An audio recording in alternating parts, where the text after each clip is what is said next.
श्रीमद् भगवद गीता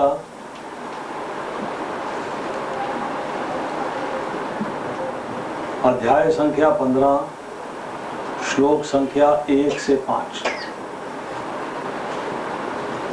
पहला श्लोक पढ़ता हूं, कृपया सब लोग मेरे पीछे दोहराएं। श्री भगवानुवाच ऊर्ध्वमूलमधः शाखम् अश्वत्थं प्राहुरव्ययम् छन्दांसि यस्य पर्णानि यस्तं वेद स वेद्वितः। श्री भगवानुवाच ऊर्ध्वमूलमधः शाखम् अश्वत्थं प्राहुरव्ययम् छन्दांसि यस्य पर्णानि यस्तं वेद स वेद्वितः। श्री भगवानुवाच ऊर्ध्वमूलमधः शाखम्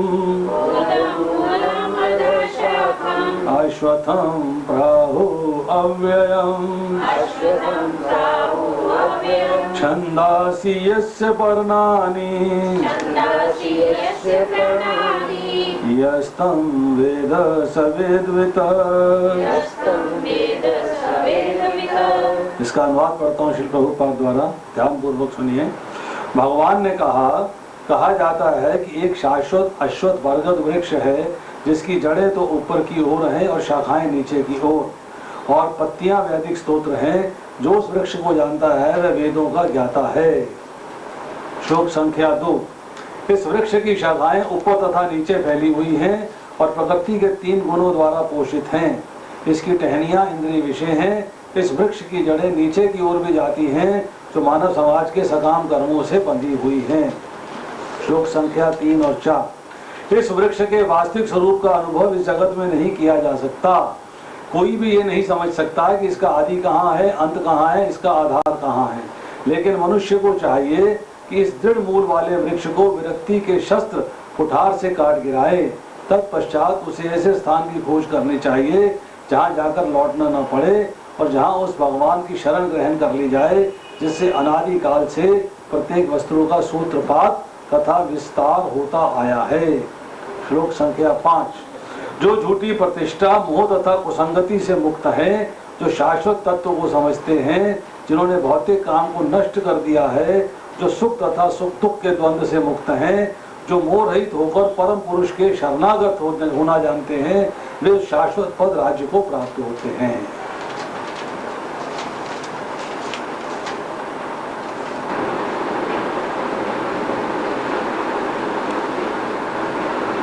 पंद्रहवां अध्याय की बिगिनिंग श्री भगवान उवाच से हो रही है। श्री भगवान द कृष्णा उवाच नहीं है, क्या है? श्री भगवान उवाच। और बोल कौन रहे हैं? कृष्ण। तो इससे जो है तो बात क्लैरिफाई होती है, अभी इसका पॉइंट आएगा आगे। ये बात क्लैरिफाई होती है कि कृष्ण ही भगवान है और कोई दूसरा नहीं। 14वें अध्याय के अंदर जो चर्चा हमने करी प्रकृति के 3 गुणों की, उसके अंदर एक स्थान पर आगे जो है अर्जुन ने प्रश्न किया है कि हे भगवान, जो इन तीनों गुणों से परे है वे किन लक्षणों के द्वारा जाना जाता है, उसका आचरण कैसा होता है और प्रकृति के गुणों को किस प्रकार लांघता है। अर्जुन ने प्रश्न किया है उस गुणातीत व्यक्ति के बारे में, मतलब जो इन तीनों गुणों को लांघ चुका है, इन तीनों गुणों से अतीत है, इन तीनों गुणों से ऊपर है, मतलब सतोगुण से भी ऊपर है, रजोगुण से ऊपर भी है और तमोगुण से ऊपर है। यही चर्चा हमने पीछे करी थी कि दूसरे अध्याय के अंदर भी अर्जुन ने ऐसा प्रश्न किया था। क्या प्रश्न किया था वहां पर कि स्थित प्रज्ञ के क्या लक्षण है, जो स्थित प्रज्ञ है उसके क्या लक्षण है, वह कैसे बोलता है, कैसे बैठता है, कैसे चलता है। यहाँ पर और विशेष भाव दिया है, उससे उच्च कोटि का भाव दिया है कि स्थित प्रज्ञ तो हो गया परंतु गुणों से अतीत, अर्थात व्यक्ति जो है गुणों से अतीत हो जाएगा तो उसके क्या लक्षण है, उसको कैसे जाना जा सकता है, उसका आचरण कैसे होता है, वह 3 गुणों को कैसे पार करता है और इन गुणातीत तत्व की प्राप्ति के लिए क्या साधन है। तो इसका उत्तर जो है भगवान देते हैं 22वें श्लोक में, उसके बाद 23वें श्लोक में, 24वें 25वें श्लोक में सब जो है गुण बताते हैं।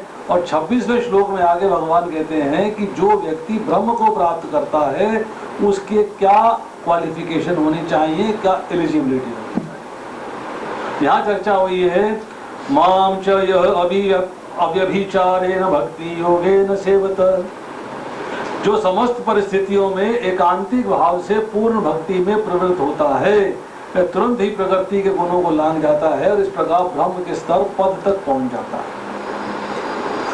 ब्रह्म भुवाय कल्पते, इसकी चर्चा हुई यहाँ पर कि जो भक्ति योग के द्वारा मेरे श्याम सुंदर स्वरूप, वो स्वरूप जो तुम्हारे सामने खड़ा हूँ, जिस स्वरूप में तुम्हारे सामने खड़ा हूँ, इसकी सेवा करता है, वही व्यक्ति ब्रह्म पद को प्राप्त करने में सक्षम है।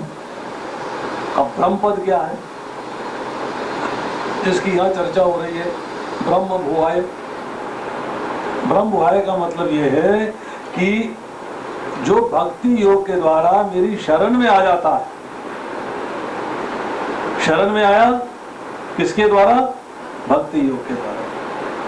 जैसे कि भगवान भगवद गीता के 7वें अध्याय के 14वें श्लोक में बताते हैं मामे प्रदद्दे माया मेताम तरंती थे, अर्थात वही व्यक्ति तीनों गुणों को पार करके अपने स्वाभाविक स्वरूप को प्राप्त करता है। स्वाभाविक स्वरूप का मतलब है ब्रह्म भुवाय, जो जीव का स्वाभाविक स्वरूप है। और क्या स्वरूप है जीव का? क्या स्वरूप है? ब्रह्म पद के मतलब अंदर जाके आत्मा के 8 गुण जो है प्रकट हो जाते हैं। क्या गुण है? पाप रहित, मृत्यु रहित, जरा रहित, क्षुधा रहित, प्यास रहित, शोक रहित और फुल्ली ट्रुथफुल अर्थात सत्य काम और सत्य संकल्प। मतलब हर उसकी जो इच्छा है वो अपने मतलब भगवत प्राप्ति की जो इच्छा है वो अपने आप जो है संपूर्ण होती चली जाती है। यहाँ बताया जा रहा है कि वो भक्ति योग में आगे जब सेवा करता है, भक्ति योग में सेवा करता है अर्थात उसने भगवान जैसे स्वभाव को प्राप्त कर लिया है, उसने भगवान जैसी दिव्य प्रकृति को प्राप्त कर लिया है, अर्थात भगवान जैसे दिव्य स्वभाव को प्राप्त कर लिया है। उस व्यक्ति की चर्चा हो ब्रह्म भुवाय कल्पते। अब प्रश्न आता है कि 8 गुण प्राप्त करके भगवान की तरफ बन जाना और भगवान को प्राप्त कर लेना, ये भक्ति योगी कर सकता है, ये क्या है, इसका अर्थ क्या है? तो इसका अर्थ बताया है अव्यभिचारेण, अर्थात ना कर्म है ना ज्ञान है, प्योर भक्ति योग के अंदर है। मतलब कर्म ज्ञान जो है वो अवेलेबल तो है परंतु भक्ति योग जो है अवेलेबल नहीं होगा तो व्याभिचार में चला जाएगा। अब इसके बाद जो है भगवान बताते हैं 27वें श्लोक के अंदर कि मैं ही उस निराकार ब्रह्म का आश्रय हूँ जो अमर्त अविनाशी तथा शाश्वत है और चरम सुख का स्वाभाविक पद है। तो नटशेल में जो यहाँ बताया है कि ब्रह्मणो ही प्रतिष्ठा अहम, अर्थात मैं ही ब्रह्म की प्रतिष्ठा हूँ, मैं ही उसका आश्रय हूँ, अर्थात जिसमें वह ब्रह्म प्रतिष्ठित है वह आश्रय और आधार मैं हूँ। फिर कहते हैं कि मैं ब्रह्म से अभिन्न हूँ। कैसे? जैसे जलती अग्नि जो है साकार होती है और लकड़ी के अंदर जो अग्नि है निराकार होती है, ये अग्नि के 2 रूप हैं, इस तरह मेरे भी 2 रूप। तत्व एक है, मैं भगवान हूँ, पर मेरा साकार रूप भी है और निराकार। साकार रूप वो है जो तुम्हारे सामने खड़ा हूँ, निराकार रूप है मेरी शक्तियों के रूप में जिसको तुम महसूस कर सकते हो, जो तुम्हारे सामने इस वक्त दिखाई नहीं दे। अब इतनी चर्चा करने के बाद भगवान ने कहा अमृत की प्रतिष्ठा भी मैं हूं, अमृत अविनाशी है, स्वर्गिक नहीं है, नाश रहित मोक्ष है, और मैं ही जो है आधार हूं किसका, कि जो शाश्वत धर्म है, अर्थात जो शाश्वत साधन है और जो फल है उसमें जो अवस्थित भक्ति है जिसके द्वारा आप उसको प्राप्त कर रहे हो, वो भक्ति भी मैं, और उससे प्राप्त होने वाले एकांतिक भक्त का संबंध और सुखद से प्रेम, इन दोनों की प्रतिष्ठा, इन दोनों का आधार भी मैं, अर्थात जो प्रेम आप प्राप्त करना चाहते हो उसका आधार भी मैं। चूंकि मैं सबका आश्रय हूं, जो मेरी आराधना करता है मुझ में लीन होने के लिए वे ब्रह्म को प्राप्त कर सकता है, वो ब्रह्म बन जाता है, अर्थात ब्रह्म भुवाय कल्पते, यहाँ भगवान ने एक्सप्लेन किया। अब जो 15वां अध्याय आरंभ हो रहा है, 15वें अध्याय का टोटल ओवरऑल सम टोटल निष्कर्ष क्या है? 20 श्लोक है 15वें अध्याय में। पहले से लेके 5वें श्लोक के अंदर चर्चा हो रही है अश्वत्थ रूपी जो संसार का वृक्ष है उसका छेदन और भौतिक संसार से विरक्ति, विरक्ति मतलब detachment, becoming detached from the material world. 6 से लेके 11वें श्लोक तक चर्चा हो रही है ट्रांसमाइग्रेशन, अर्थात एक शरीर से दूसरे शरीर में जाना, जीव का एक शरीर से दूसरे शरीर में जाना, अर्थात जीवात्मा का स्वरूप क्या है और उसके जानने वाले एवं न जानने वाले का वर्णन। जो जीवात्मा के बारे में जानता है उसका वर्णन, जो जीवात्मा के बारे में नहीं जानता है उसका वर्णन। 12वें से लेके 15वें श्लोक तक चर्चा हो रही है कि कृष्ण जो है वही हमारे पालन करता है, वही मेंटेनर हैं, अर्थात भगवान के प्रभाव का वर्णन हो रहा है। क्या प्रभाव है? कि भगवान ही हमारे पालन करता है। 16वें से लेकर 18वें श्लोक तक जो 3 श्लोक हैं ये बताते हैं वेद और वेदांत ये सुप्रीम है, उच्च है, इनसे उच्च कोई नहीं है। यहाँ चर्चा हो रही है क्षर, अक्षर तथा पुरुषोत्तम। 16वें से लेकर 18वें श्लोक जो है इनको 3 श्लोक भगवत गीता के कहा जाता है, जिसको त्रिश्लोकी भगवत गीता भी कहते हैं। 10वें अध्याय के 8वें से लेकर 11वां श्लोक भगवत गीता की चतुर्श्लोकी कहलाता है। जो 15वें अध्याय का 16वें से लेकर 18वां श्लोक है वो त्रिश्लोकी भगवत गीता कहलाती है, और 11वें अध्याय का जो 55वां श्लोक है गीता रहस्य कहलाता है। अब 15वें अध्याय का 19 से जो 20वां श्लोक है इसमें कहा जा रहा है अगर आपने कृष्ण को जान लिया है तो सब कुछ जान लिया। Knowing Krishna means knowing everything. ये निष्कर्ष है, समरी है। अब इसी समरी को थोड़ा सा फिर से प्रयास करेंगे समझने का। जैसे 15वें अध्याय के 7वें श्लोक में भगवान ने बताया कि जीव जो है भगवान का अंश है। चूंकि जीव भगवान का अंश है तो जीव का संबंध किसके साथ हुआ? मतलब अंशी का संबंध जो है वो अपने अंश के साथ होता है।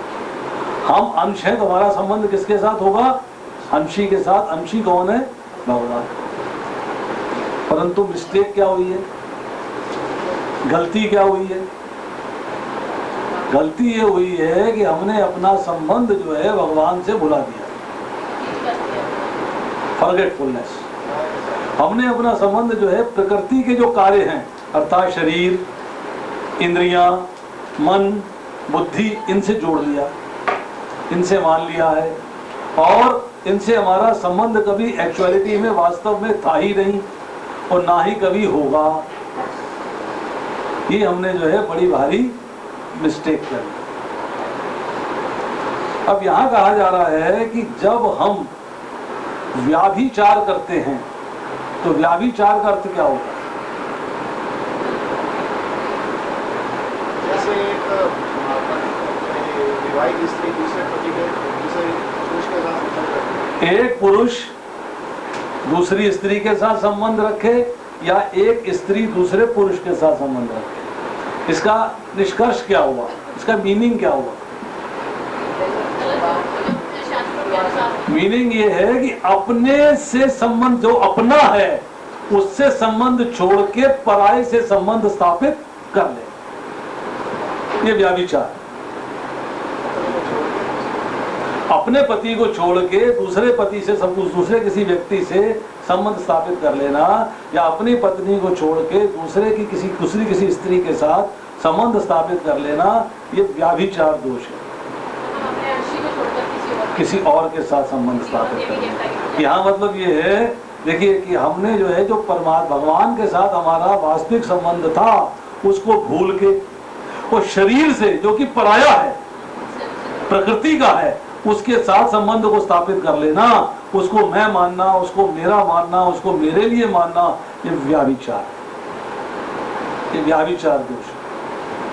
इसी वजह से हम फंस रहे हैं, अभी बताएंगे आपको, भोगों में फंस के इसी जगह फंस रहे हैं क्योंकि हमने भगवान से संबंध छोड़ के प्रकृति से संबंध जोड़ लिया। अपने कौन है? भगवान। पराया कौन है? प्रकृति। तो प्रकृति के साथ संबंध जोड़ने से हम जो है व्याभिचार दोष में लिप्त हो गए। नंबर 2, अगर एक व्यक्ति अपनी पत्नी के साथ संबंध रखता है स्वार्थ में,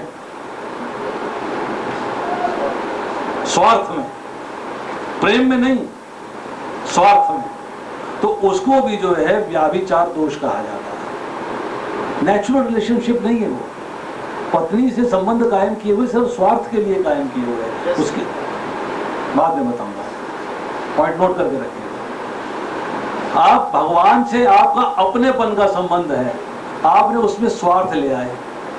क्या स्वार्थ आ गया? मांगने लग गए। क्या स्वार्थ आ गया? अपना अभिमान हो गया, देखा मैं आपकी पूजा करता हूँ। क्या स्वार्थ आ गया? मैं उसके साथ क्या आ गया? भक्ति में अटल नहीं हूँ, डेविएट भी हो जाता हूँ। और किसी दूसरे कार्य के लिए भगवान को भूल जाना। मंदिर में गए भगवान के पास, भगवान से सेवा की प्रार्थना नहीं करी, उनकी भक्ति की प्रार्थना नहीं करी, किसी वस्तु की कामना कर ली। इसका मतलब है मेरा मन जो है भगवान में ना होके वस्तु में हो गया। मेरा मन किस में हो गया? वस्तु में हो गया। तो इस तरह जो है मैंने भगवान को विस्मृत कर दिया, भगवान को भूल गया। फिर उस वस्तु की कामना के हेतु मैं भगवान को भूलकर देवी देवता के पास चला गया।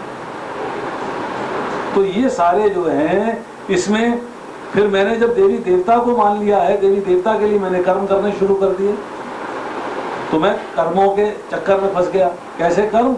जो कि भगवान के प्रति नहीं। जब उस स्थिति में आ जाऊंगा, जब मैं ज्ञान और कर्म के द्वारा आकर्षित हो जाऊंगा, तो ये भी जो है व्याभिचार दोष कहलाता है। मतलब मुझे जो है अपना ध्यान केवल भगवान में लगाना है और किसी में नहीं।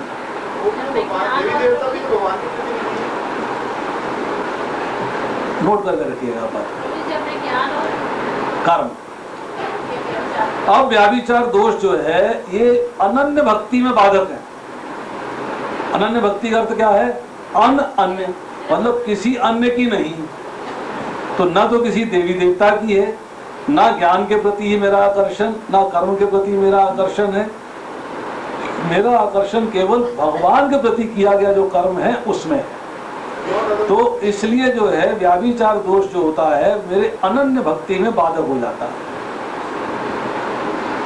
अब इस बाधा को, मतलब अनन्य भक्ति में जो बाधाएं हैं, जो व्याभिचार दोष है, जिसकी भगवान ने जो है 14वें अध्याय के 26वें श्लोक में चर्चा की है, इसके जो है 15वें अध्याय के पहले 5 श्लोकों में इस बाधा को दूर करने के लिए भगवान बताते हैं उपाय। तो क्या उपाय बताया? एक लाइन कि संसार रूपी वृक्ष का वर्णन किया और उसका छेदन करने की आज्ञा दी। मतलब काट डालने की आज्ञा दे, मतलब उससे निवृत्त हो जाने की आज्ञा दे। संसार की उपमा एक वृक्ष से की गई है। जैसे हम कहते हैं किसी से कि तुम्हारी गर्दन मोरनी जैसी है, तुम्हारी आंखें कमल की तरह है, तुम्हारी आंखें हिरनी की तरह है, मतलब हिरन थोड़ा हो गया वो, मेरा दिल बाग बाग हो गया, मतलब ये उपमा दी जा रही है। ये जो उपमाएं हैं यहाँ पर उपमा दी जा रही है संसार की एक अश्वत्थ वृक्ष से। तो ओवरऑल जो है जो सेक्टर 15 है, इसका निष्कर्ष ये निकला कि जीव जो है भगवान का अंश है, भगवान जीव एवं प्रकृति से उच्च है, सुपीरियर है, और भगवान के अंदर अनंत दिव्य गुण है, अनंत, कोई लिमिट नहीं है। नंबर 2, जन्म तथा मृत्यु के बंधन से छुटकारा पाने का साधन केवल एक है, और वो है प्रकृति के बंधन से छुटकारा पाना, अर्थात प्रकृति के बंधन का छेदन कर देना, उसको काट फेंकना। और छेदन करना क्या है? छेदन करने का अर्थ यह है कि वैराग्य, अर्थात आपको केवल वैराग्य ही मुक्ति दिला सकता है और कुछ नहीं। अब आते हैं हम 15वें अध्याय के पहले श्लोक में।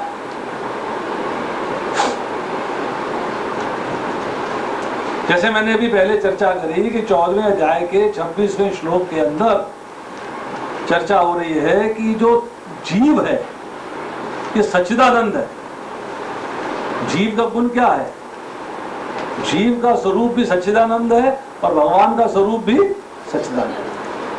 ये जो सच्चिदानंद स्वरूप जीव है, ये 8 गुणों वाला जीव, 8 गुण, पाप रहित, मृत्यु रहित, जरा रहित, क्षुधा रहित, प्यास रहित, शोक रहित, सत्य काम और सत्य संकल्प, ये जो 8 गुण जो हैं जीव के अंदर आ गए हैं, ये 8 गुणों के होने के बावजूद जीव जो है अनादि काल से कर्म के फलों को भोग रहा है। शास्त्र में कहा जाता है अनादि कर्म फले, अर्थात कर्म और कर्म के फल जो है अनादि हैं, जिनकी बिगिनिंग काउंट नहीं की जा सकती। ये कई प्रकार का संग कर रहा है।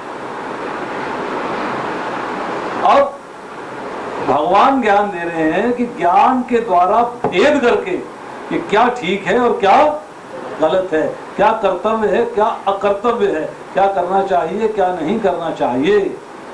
तो क्या समझ में आया कि अनन्य भक्ति योग के द्वारा अगर भगवान की आराधना करता है तो वह तीनों गुणों को पार करके ब्रह्म अनुभूति के योग्य हो जाता है, एलिजिबल। ब्रह्म भूयाय कल्पते, अर्थात ब्रह्म के स्तर को प्राप्त होता है। अब अर्जुन के मन में ये प्रश्न हो सकता है, बोले नहीं, अर्जुन ने प्रश्न नहीं किया है, परंतु हमारे मन में भी प्रश्न हो सकता है, अर्जुन के मन में भी प्रश्न हो सकता है। क्या? कि आपने तो मनुष्य का आकार लिया हुआ है, अब ये बताओ कि आपकी भक्ति करके मनुष्य जो है ब्रह्म भाव को कैसे प्राप्त हो जाए। भगवान कुरुक्षेत्र के मैदान के अंदर रथ पर विराजमान है सारथी के रूप में, आकार कैसा है? मनुष्य का, लुकिंग लाइक अस। परंतु अर्जुन के मन में सवाल आ सकता है, जैसे पहले आया था कि आपने जो है मुझे ज्ञान दे रहे हो और आप कह रहे हो इक्ष्वाकु, इक्ष्वाकु तो आपसे बहुत पहले हुए थे। ये प्रश्न है कि आपने मनुष्य का आकार लिया हुआ है और आपकी भक्ति के द्वारा मनुष्य ब्रह्म भाव को कैसे प्राप्त हो सकता है। और भगवान इस प्रश्न को एंटीसिपेट करते हुए, इस प्रश्न को समझते हुए कि प्रश्न उठ सकता है, उत्तर देते हैं कि हालांकि मेरा आकार इस समय मनुष्य का है, किंतु मैं ही ब्रह्म की प्रतिष्ठा और उसका आश्रय हूं। 14वें अध्याय के 27वें श्लोक में भगवान ने ऑटोमेटिकली उत्तर दिया। मनुष्य जो है तीनों गुणों का अतिक्रमण करके, अर्थात तीनों गुणों को पार करके ब्रह्म भाव को प्राप्त होता है। सह गुणान समतीत्य, ये 14वें अध्याय के 26वें श्लोक में भगवान स्टेटमेंट दे रहे हैं। जैसे हमने एक पहले प्रश्न किया अर्जुन के मन में ये आ सकता है। अब कुछ और प्रश्न जो है भगवान एंटीसिपेट कर रहे हैं कि यस, ये प्रश्न भी इसके मन में आ सकते हैं, तो भगवान उनको सोचते हुए उनके बारे में एडवांस में ही उत्तर दिए जा रहे हैं, अर्जुन को प्रश्न करने का मौका नहीं दे। क्या प्रश्न उठ सकते हैं?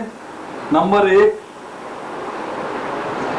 आपने कहा तीनों गुणों का अतिक्रमण करके, अर्थात तीनों गुणों से पार, इस संसार में जो तीनों गुणों से रचित है, तीनों गुणों को पार करके जो है वो ब्रह्म भाव को प्राप्त हो सकता है।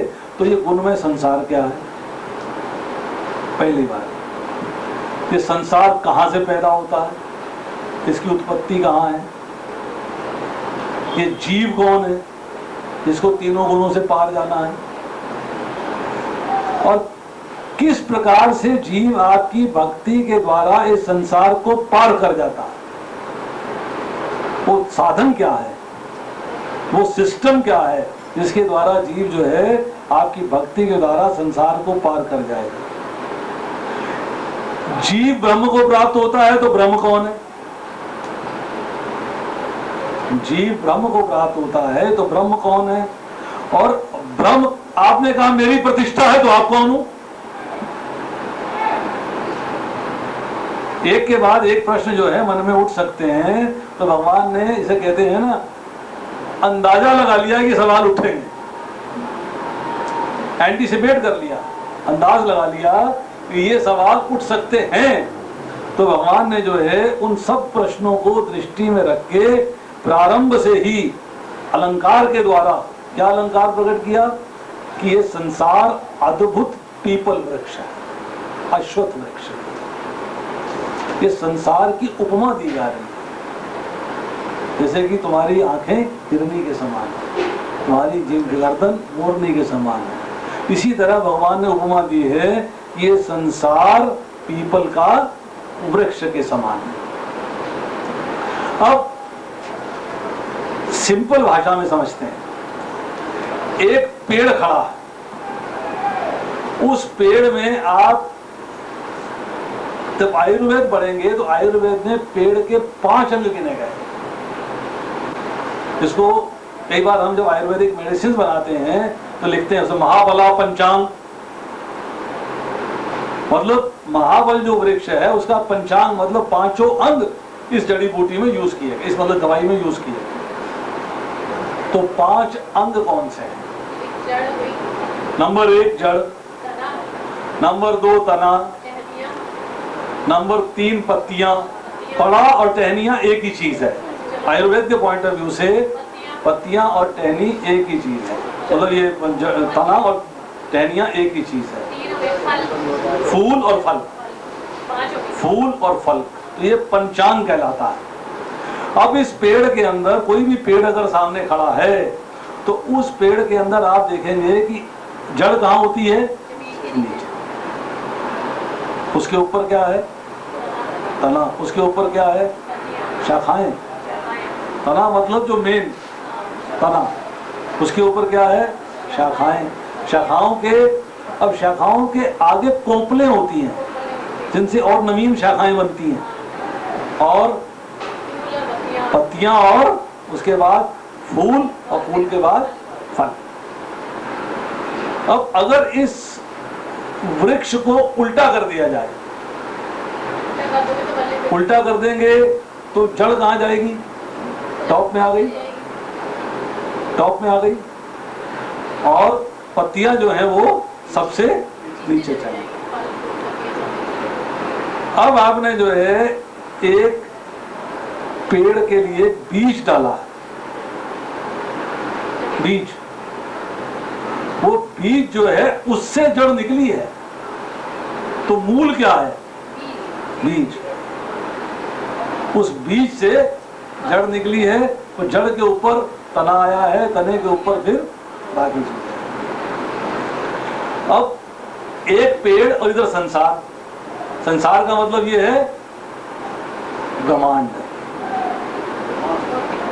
संसार का मतलब है भौतिक ब्रह्मांड। ब्रह्मांड मतलब पृथ्वी तो उसका एक अंश है। 14 भुवन,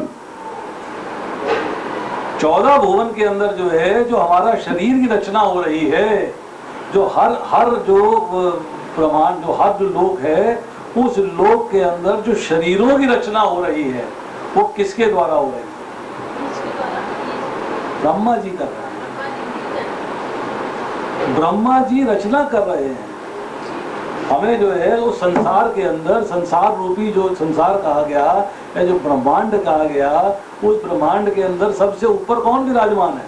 सबसे ऊपर का लोक किसका है? ब्रह्मा जी। उस ब्रह्मा जी के लोक से जो है आपको सारे लोक नीचे दिखाई देते हैं। हम पृथ्वी जो है, पृथ्वी के ऊपर कितने लोक हैं? 6। और पृथ्वी के नीचे 7। टोटल कितने हैं? 14। ये एक संसार है, ये एक संसार है।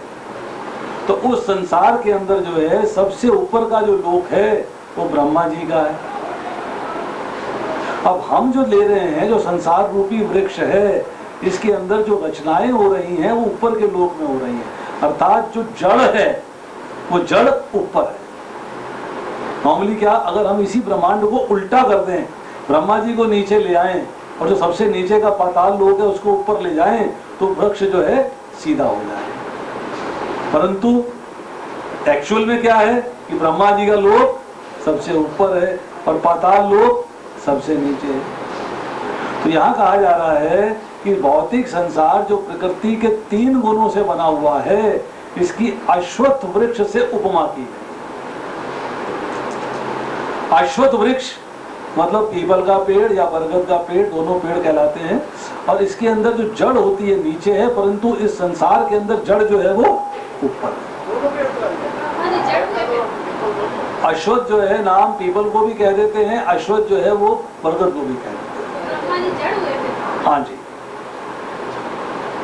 तो ब्रह्मा जी जो है इसकी जड़ है, जड़ें ऊपर है। और चूंकि लोक सारे के सारे शाखाओं के समान हैं, इसलिए सारे लोक जो हैं वो नीचे। ऊर्ध्व, ऊर्ध्व का मतलब होता है ऊपर की ओर। मूल, मूल का मतलब होता है जड़। अब एक जड़ और एक आदि जड़, एक मूल और एक आदि मूल। आदि मूल का मतलब है ओरिजिनल मूल, अर्थात बीज। वो चर्चा समझने वाली है।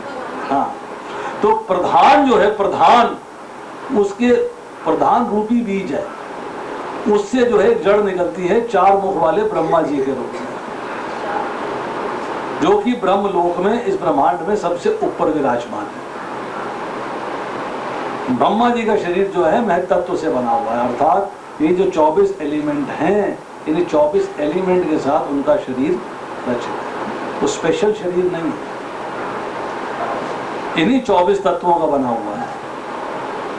जिस तरह एक 14 भुवनों के अंदर बाकी भुवन नीचे की ओर हैं, उसी तरह जो है जो वृक्ष है वो नीचे की ओर शाखाएं उसकी फैली हुई। तो सपोज आप बरगद के वृक्ष को उल्टा कर देंगे तो शाखाएं ऊपर होंगी कि नीचे होंगी? नीचे होंगी। तो अब ब्रह्मा जी ऊपर हो गए, तो जो सृष्टि की रचनाएं हो रही हैं सारी की सारी नीचे की ओर हो रही हैं। कुछ स्वर्ग लोक में है, कुछ भूवर लोक में है, कुछ भूलोक में है, कुछ तपोलोक में है, कुछ जनोलोक में है, वो अतल में है, कुछ सितुल में है, कोई वितल में है, कोई रसातल में है, कोई तलातल में है, कोई पाताल में है। मतलब नीचे की ओर जो है उनकी सृष्टियों की रचना हो रही है, जिसमें देवता भी हैं, गंधर्व हैं, किन्नर हैं, असुर हैं, यक्ष हैं, राक्षस हैं, मनुष्य हैं, पशु हैं, पक्षी हैं, कीट पतंग, मछली, वृक्ष, सारी चीजें कहाँ आ रही हैं? नीचे की ओर। और ब्रह्मा जी कहाँ बैठे हुए हैं? सबसे ऊपर। ब्रह्मा जी की उत्पत्ति कहाँ से हो रही है? गर्भोदकशाही विष्णु के नाभि कमल से। तो जो वो जड़ है उसके बीज कहाँ से आया? अल्टीमेटली उस जड़ वो है, परंतु जो बीज अल्टीमेटली है वो गर्भोदकशाही विष्णु से। अब यहां कह रहे हैं कि ये जो संसार है ये सब वृक्षों से उत्तम है। ये जो अश्वत्थ वृक्ष है ये सब वृक्षों से उत्तम है। क्यों है उत्तम? हमने कहा पंचांग के अंदर फल,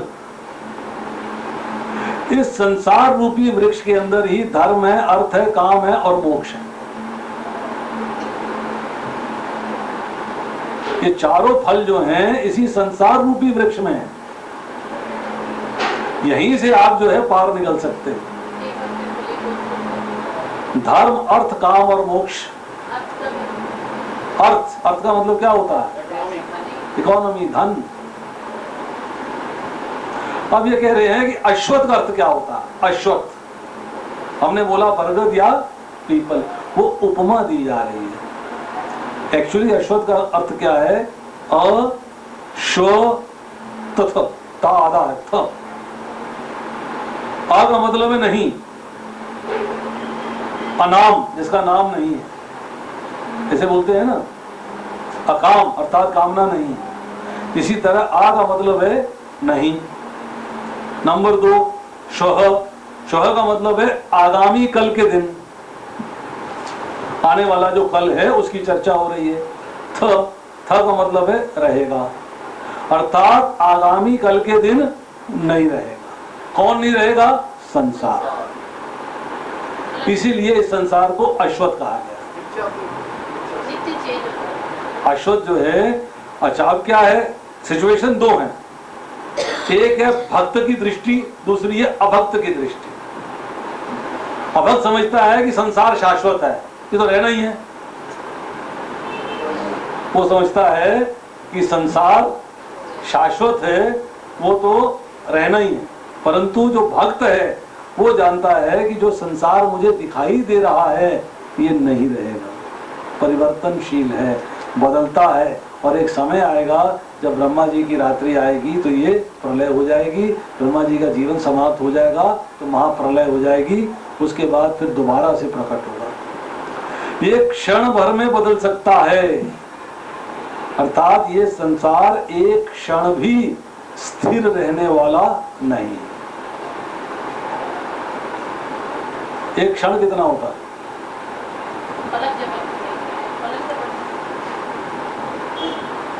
क्षण की काउंटिंग कैसे करते? क्षण, एक क्षण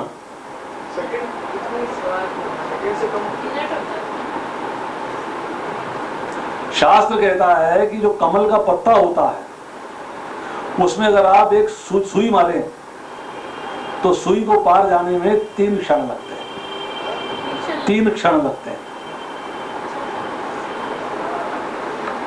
सुई मारी तो पहला क्षण जो है वो है पत्ते पे स्पर्श, दूसरा क्षण जो है पत्ते में छेद, और तीसरा क्षण है पत्ते से बाहर निकल जाना। कितना छोटा क्षण होता है। क्षण जो है इतना छोटा होता है। यहाँ जो शब्द आ रहा है अव्ययम, उसका अर्थ यही है कि इटर्नल है, सनातन है, कभी भी समाप्त नहीं होता। तो संसार जो है पीपल के वृक्ष के समान है, जो इसका मैंने बताया मूल तत्व जो है, मूल मतलब जड़ पर मूल तत्व जिससे ये जड़ आई है, वो जो है भगवान कृष्ण जो है वो है, उनके आश्रय ही सारा संसार विराजमान है। अब यहाँ कहा जा रहा है कठोपनिषद के अंदर 2 अध्याय के 3 वल्ली के प्रथम श्लोक के अंदर, ऊर्ध्वमूल है अवक्षाखः एष अश्वत्थ सनातनः। ये अश्वत्थ वृक्ष जिसकी जड़ ऊपर है, जिसकी शाखाएं नीचे हैं, ये सनातन है, यह सनातन है। उसके बाद कहते हैं तैत्तिरीय अरण्य के अंदर पहला खंड 11वां अध्याय 5वां श्लोक, ऊर्ध्वमूलम अवकिशाखम वृक्षम यो वेदा संप्रति न सजातु श्रद्धायात मृत्यु सामार्याद इति। जो मनुष्य ये ज्ञान प्राप्त कर लेता है कि इस वृक्ष की जड़ें ऊपर की ओर हैं और शाखाएं नीचे की ओर हैं, वे विश्वास कभी नहीं करता कि मृत्यु उसको मार सकती है। कोई जानता है कि आत्मा का कभी अंत नहीं होता, मृत्यु कभी आत्मा को आती नहीं। अब इसमें शब्द आया छंदासी। छंदासी मतलब जिसमें छंद है, और छंद कौन से ग्रंथों में है? वेदों में। तो यहाँ जो है छंदासी की चर्चा की गई है कि पत्तों से, अर्थात पर्णानी। छंद का लीडर मीनिंग क्या है? छंद कहते हैं इसको कविता में। छंद जो है कविता के अंदर कुछ ऐसी पोइट्री होती है जिसको छंद कहा जाता है। ये वेद जो है इसके अंदर सकाम कर्मों के बारे में बताया गया है। इसको काम्य कर्म भी कहते हैं। जो कर्म कांड का पोर्शन है वेदों का, जो प्रथम भाग है, उसके अंदर काम्य कर्म अर्थात सकाम कर्म के बारे में बताया गया है। तो ये जो वृक्ष है इसके जो पत्ते हैं, पत्ते वो छंदासी अर्थात जो वेदों के अंदर छंद है उनकी क्या क्वालिटी है कि वो आपको सकाम कर्मों के बारे में बताते हैं। यहाँ बताए जा रहे हैं कि जो वृक्ष के पत्ते हैं इसके द्वारा जीव उन कर्मों को करके संसार के बंधन में आता है। तो संसार में बंधन में आने का कारण क्या हुआ? नित्य नए कर्मों को करना, अर्थात इम्प्रेशंस, जो हमारे अंदर सूक्ष्म वासनाएं हैं, जो डिजायर्स हैं, वो प्रकट होती हैं, फिर हम कार्य करते हैं, फिर फंसते हैं, फिर वासनाएं आती हैं, फिर कार्य करते हैं, फिर फंसते हैं, फिर वासनाएं आती हैं, फिर कार्य करते हैं, फिर फंसते हैं। इसी तरह हम अनादि काल से कर्मों के जाल में फंसे हुए चले जा रहे हैं। पत्तों के साथ कैसे किया गया? देखो, पत्ते जो है वृक्ष का क्या कार्य करते हैं? क्लोरोफिल कौन बनाता? तो पत्ते जो है वृक्ष को क्या देते हैं? पोषण करते हैं, ताकत देते हैं। इसी तरह ये जो मंत्र हैं जो कि वेदों के कर्मकांड विभाग से हैं, ये भौतिक बंधन में मनुष्य को डालते हैं। वेदों का जो कर्मकांड पोर्शन है उसको पत्तों के बराबर जो इक्वेट किया गया है, इसीलिए किया गया है कि उसके द्वारा मनुष्य जो है वो संसार रूपी बंधन में डलता चला जाता है। किसी वृक्ष को देखें तो उसकी शोभा किससे होती है? पत्तों से, फूलों से, फलों से। तो प्राइमरी चीज क्या है? पत्ते ज्यादा होते हैं कि फूल ज्यादा होते हैं? पत्ते ज्यादा होते हैं। पत्ते नहीं होंगे तो ठूंठ दिखाई देगा। तो शोभा किससे बनती है? पत्तों से बनती है। यही कहते हैं कि जो संसार को इस तरह से जान जाता है कि पत्तों के द्वारा वृक्ष की शोभा है, वेदों के द्वारा जीव की शोभा है, परंतु वेदों के कौन से अंग की? वो अंग जो कि उपासना कांड है, जो कर्म कांड नहीं है। जिसने ये बात को जान लिया है वो वेदों का ज्ञाता है। ये चर्चा हो रही है ना वेद वित। वेदों के अंदर जो सकाम कर्म है, जो हम सकाम कर्म करते हैं, कामना सहित कार्य करते हैं, उसके लिए जो मंत्र हैं उसकी संख्या है 80,000। और जो हमें इस भौतिक संसार से मुक्त कराने वाले मंत्र हैं वो है 20,000। और 20,000 के अंदर जो है जो ज्ञान कांड के मंत्र हैं वो है 4,000, और जो उपासना कांड के मंत्र हैं वो है 16,000। तो वेदविता कौन है? जो कि उपासना कांड के मंत्रों को स्वीकार करता है और उन्हीं के ऊपर चलता है। अर्थात जिसने जो है जान लिया है कि मेरे को ऐश्वर्य की जीवन नहीं जीना है, मुझे भक्ति का जीवन जीना है। वेदों के कर्मकांड पोर्शन के अंदर जिस व्यक्ति को ऐश्वर्य चाहिए, जिसकी ऐश्वर्य कामना है, उसको क्या कहते हैं कि श्वेत छाक अर्थात सफेद घोड़े का यज्ञ करे। तो सफेद घोड़े के यज्ञ में बलि दे। जिसको जो है धन चाहिए, जिसको शक्ति चाहिए, उसको जो है एक सफेद घोड़ा जो है यज्ञ में अर्पित करना चाहिए। तैत्तिरीय संहिता 2 खंड 1 अध्याय 1 श्लोक 1 वाक्य। इसी तरह जिसको संतान चाहिए उसको 10 इंद्र यज्ञ करना चाहिए। इंद्रम एकादशय कालम निर्विपेत प्रजा कामः। जिसको मतलब संतान चाहिए उसको जो है 11 बलियां देनी चाहिए।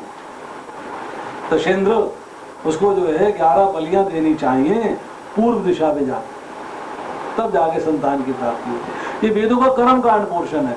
परंतु जो है वृक्ष की शाखा जो है उससे उत्पन्न होते हैं, और वृक्ष जो है क्या उत्पन्न होते हैं शाखा से? हरे कृष्ण।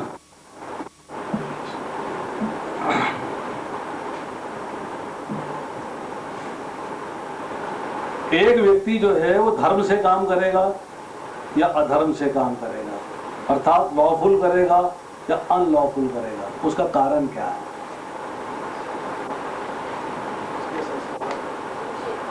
डिजायर्स।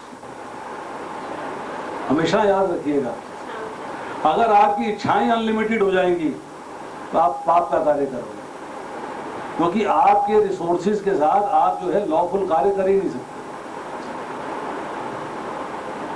अगर जैसे आज हम देखते हैं समाज के अंदर बलात्कार हो रहे हैं, हत्याएं हो रही हैं, किस लिए हो रही हैं? स्त्री के लिए। किस लिए हो रही हैं? धन के लिए। किस लिए हो रही हैं? जमीन के लिए। बेसिकली क्या है? इम्प्रेशन है, हमारे अंदर वासनाएं हैं प्राप्त करने की, हमारे अंदर इच्छाएं हैं प्राप्त करने की, वो हमको जो है तंग करती है। ये कहा जाता है कि जो सहायक जड़ें हैं ये वृक्ष को धरती में प्रवेश करके उसको दृढ़ करती है। इसी तरह जो भोग विलास की वासनाएं हैं, जो भोग विलास की इच्छाएं हैं, वो संसार में जीव को दृढ़ करने के लिए मजबूर करती है। अब जितना ज्यादा एंजॉय करोगे उतने ज्यादा सकाम कर्म करोगे, जितने ज्यादा सकाम कर्म करोगे उतने ज्यादा बनते चले जाओगे, उतनी योनियां भोगते चले जाओगे। लिमिट कहाँ है? लिमिट नहीं है। अब जैसे हमने कहा कि मुख्य जड़ जो है ब्रह्मा जी हैं, और जो सहायक जड़ें हैं, सहायक जड़ें क्या हैं? जो हमारे योनियों में आने का कारण है वो हमारी वासनाएं हैं, हमारे इंप्रेशंस हैं। अब ये जड़ें हैं कैसी?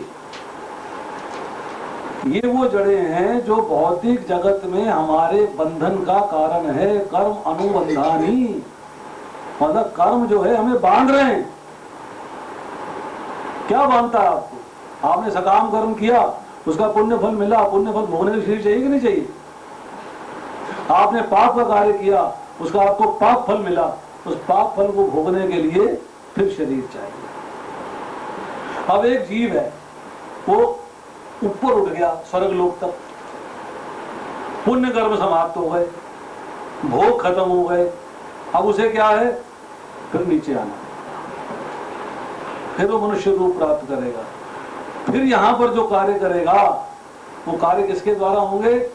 इंप्रेशंस के द्वारा, वासनाओं के द्वारा। जो कार्य करेगा उसके अनुरूप फिर योनियां मिलनी शुरू हो जाएंगी।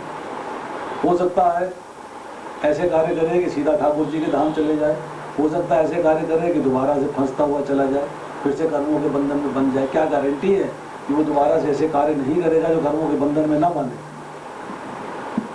बिल्कुल बांध सकते हैं। इसके बाद कहा जा रहा है अनुसंतंतानी, ये सहायक शाखाएं हैं जो सेकेंडरी रूट्स हैं।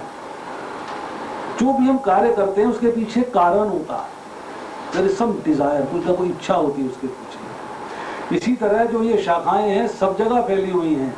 ऊपर ब्रह्मलोक है, अध मतलब नीचे तक आ रही हैं, और वृक्ष जो है निरंतर विस्तार प्राप्त हो रहा है। जैसे ही हमारे कर्मों का भोग समाप्त होता है, हमको फिर से मनुष्य योनि मिलती है दोबारा से, या तो भगवान के धाम जाने के लिए या दोबारा से नवीन कर्म करके उन कर्मों के फलों को भोगने के लिए।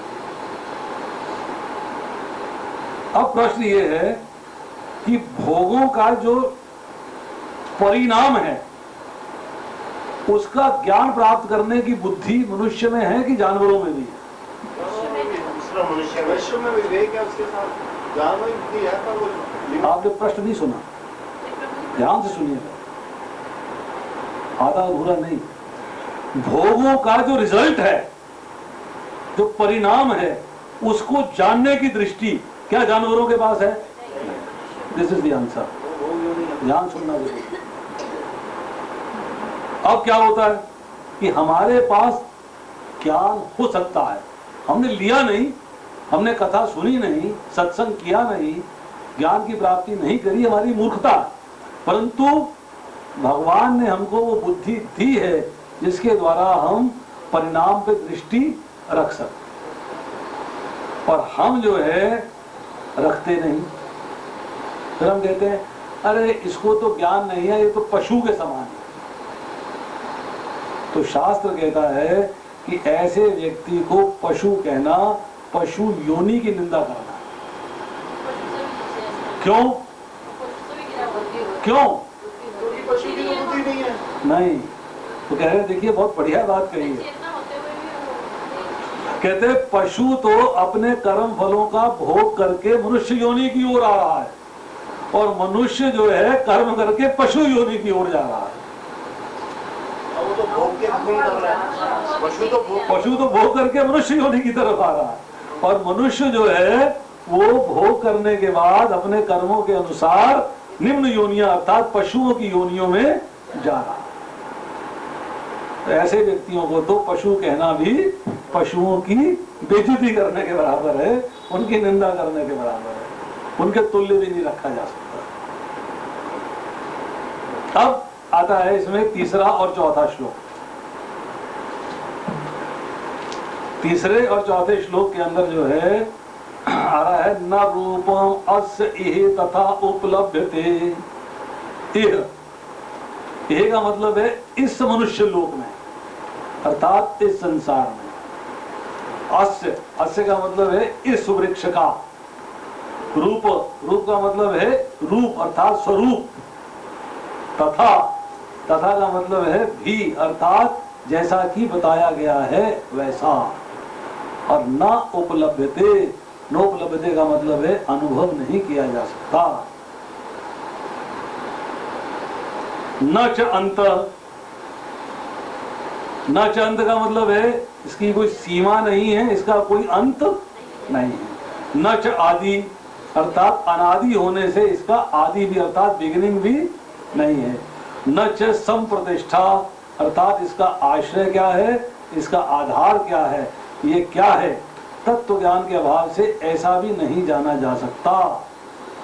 सीमा और अनादि का मतलब है ना देश में ना काल में, ना साइज, ना मतलब साइज का प्रेम है, ना टाइम का प्रेम, कोई लिमिट नहीं, टाइम लिमिट भी नहीं है और प्लेस की लिमिट भी नहीं।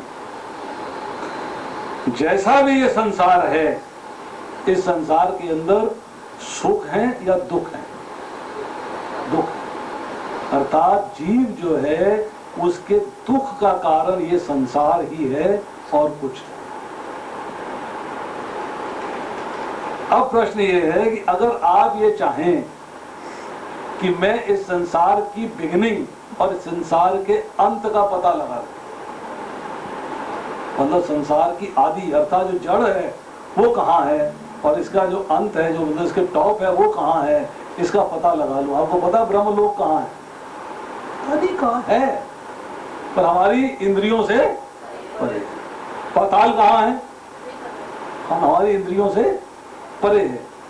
उसमें कहते हैं कि नियम है, एक रूल है। रूल ये है कि कोई भी कार्य अपने कारण में तो विलीन हो सकता है परंतु कारण को जान नहीं सकता।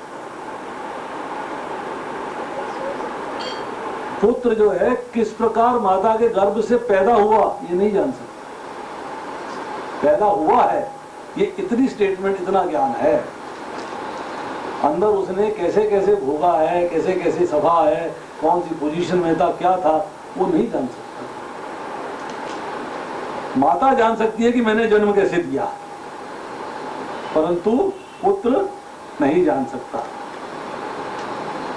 मिट्टी का घड़ा टूटने के बाद मिट्टी में विलीन हो सकता है परंतु सारे संसार की मिट्टी को अपने अंदर नहीं ले सकता। इसी तरह कहते हैं कि हमारी इंद्रियां, हमारा मन, हमारी बुद्धि, ये जो संसार का कार्य है इसको जानकारी में नहीं ला सकते। तो संसार बहुत बड़ा है और हम तो उसके अंश हैं।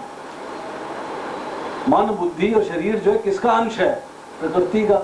तो अपनी जो मुख्य प्रकृति है उसके बारे में नहीं जा सकता, नहीं जाना जा सकता। परंतु जो आत्मा है संसार से परे है, अगर हम चाहेंगे तो ये आत्मा जो है संसार के बारे में जान सकती है। चाहिए क्या, रिक्वायरमेंट क्या है। पहले शब्द बोले ना, इस वृक्ष के वास्तविक स्वरूप का अनुभव इस जगत में नहीं किया जा सकता। अब कहते हैं कि अश्वत्थमेनम सुबीर मूलम, कि वास्तव में संसार का बिगिनिंग कहाँ है, मध्य कहाँ है, अंत कहाँ है, इसका पता लगाने की आवश्यकता नहीं है। आग लग जाए तो आग का पता लगाने की आवश्यकता नहीं है, बाहर निकलने की आवश्यकता है। या कुर्सी मेज लेके बैठ के पहले बताओ आग कैसे लगी थी,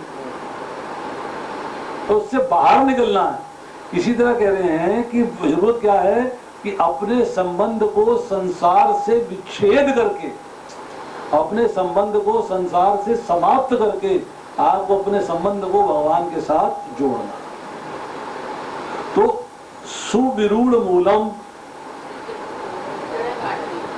मतलब हमें अत्यंत दृढ़ता के साथ जो जड़ वाला वृक्ष है इसको काटना है। तो कह दिया हमारे संसार में आने का कारण है क्या? एक ममता, दूसरी कामना। मेरा, कि मेरा है, शरीर मेरा है, धन मेरा है, जमीन जायदाद मेरी, मतलब हर चीज में हमारी ममता हो रही है। मुझे ये मिल जाए, मुझे ये मिल जाए, कामना है। जब ममता होगी, कामना होगी तो हमारे से कर्म होंगे, कर्म होंगे तो फल मिलेगा, फल मिलेगा तो हमारा पेड़ और पक्का, योनियां और पक्की हो गई, अर्थात वृक्ष जो है और पक्का होता चला जाएगा। ये ममता, ये आसक्ति इतनी दृढ़ता से जमी हुई है कि हमने पढ़ लिया, सुन लिया, विचार कर लिया, फिर भी ममता नष्ट नहीं होती। यहाँ बड़ा अच्छा लग रहा है, बाहर जाके भूल गए। सवेरे भगवत गीता पढ़ी, हाँ मुझे ऐसे करना चाहिए। जब किताब बंद कर दी, इधर उधर देखा तो जो पढ़ा था सारा वाश, और जो सामने दिखाई दे रहा है वो यहाँ पर घुस गया।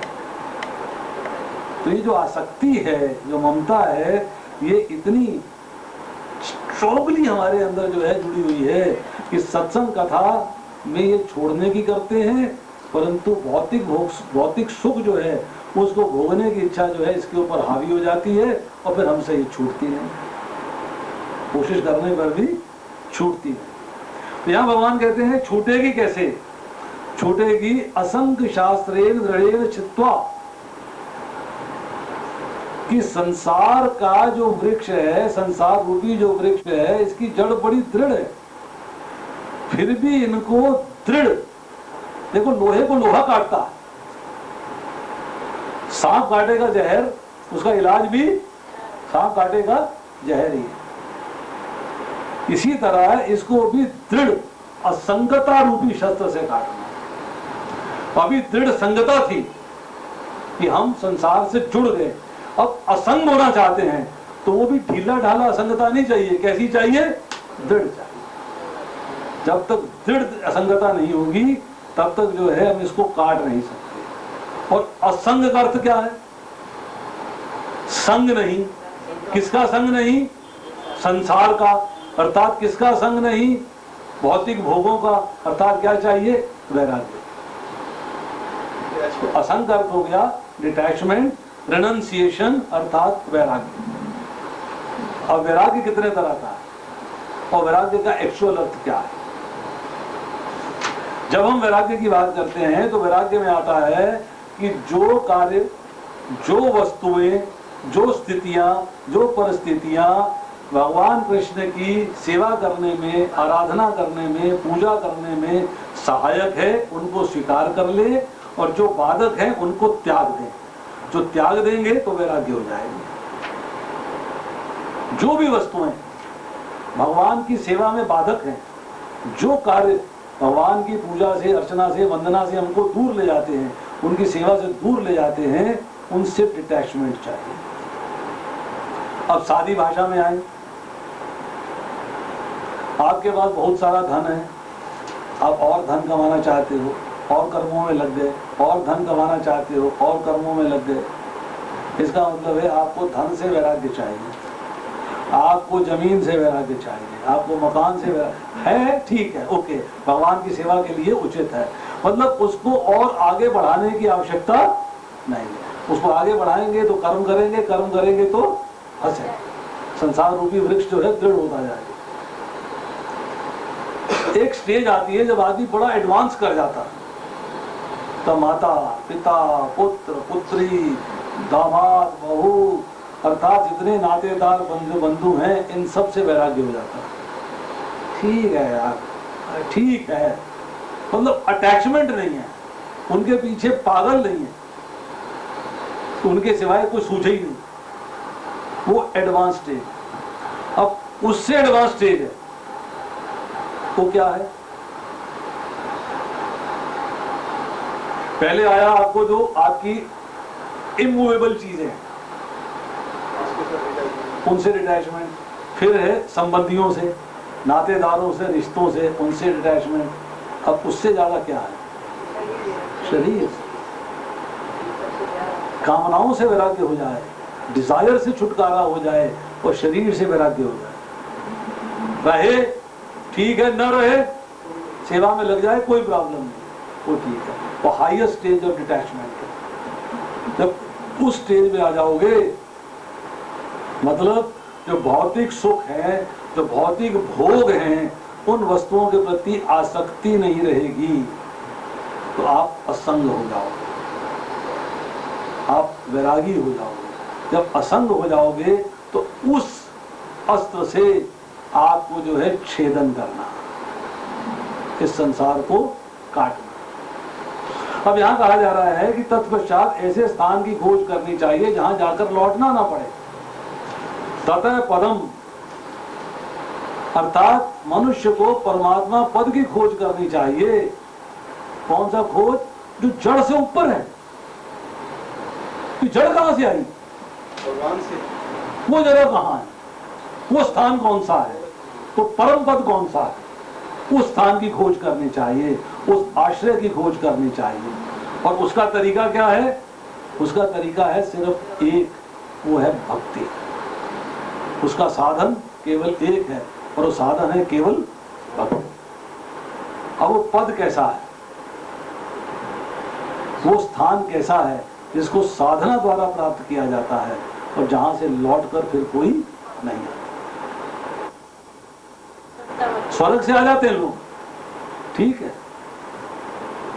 परंतु जो भगवान का धाम है वहां से जाके कोई लौट के नहीं आता। भगवान 15वें अध्याय के 6ठे श्लोक में कहते हैं, न तद भासते सूर्यो न शशांको न पावकः यद गत्वा हि निवर्तन्ते तद्धाम परमं मम।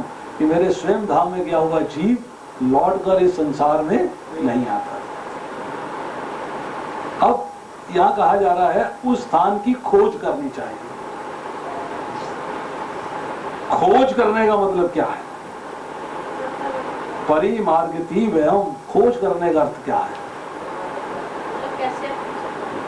खोज का मतलब होता है कि उसका अस्तित्व है, हमें नहीं पता। मेरे 10 रुपए खो गए, जरा खोज के लाओ। 10 रुपए हैं पर खो गए, अर्थात इस वक्त लुप्त है, मेरे को दिख नहीं रहे, मेरे को ज्ञान नहीं है कि 10 रुपए कहां गए। इसी तरह मुझे ज्ञान नहीं है कि परम पद कहां है, तो हमें उसकी खोज करनी चाहिए। उसका अस्तित्व तो पहले से है, भगवान अनादि है, भगवान सर्वत्र हैं, तो उनकी खोज हम क्यों कर रहे हैं? उनकी खोज का अर्थ क्या है? इनकी खोज का अर्थ यह है कि हम भगवान को जानकर उनका आश्रय ले लें। जैसे हम 10 रुपए खोजते हैं, हम किसी सामान को खरीदने के लिए 10 रुपए का आश्रय ले लेते हैं कि 10 रुपए will help you two by something. हमने 10 रुपए का आश्रय ले लिया।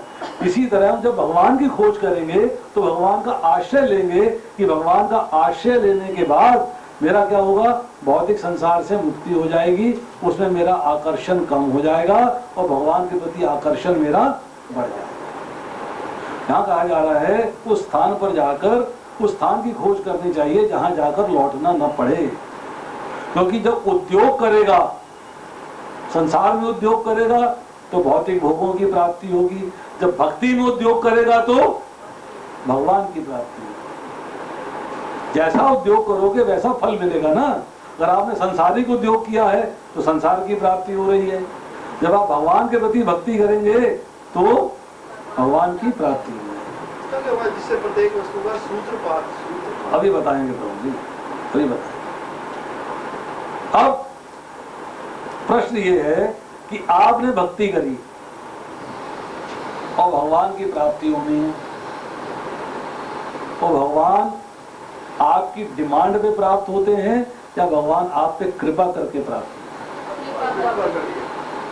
डिमांड से नहीं मिलते। भगवान कब मिलेंगे? जब भगवान कृपा कर देंगे तो आपको उपलब्ध हो जाएंगे। मतलब और कृपा कब होती है?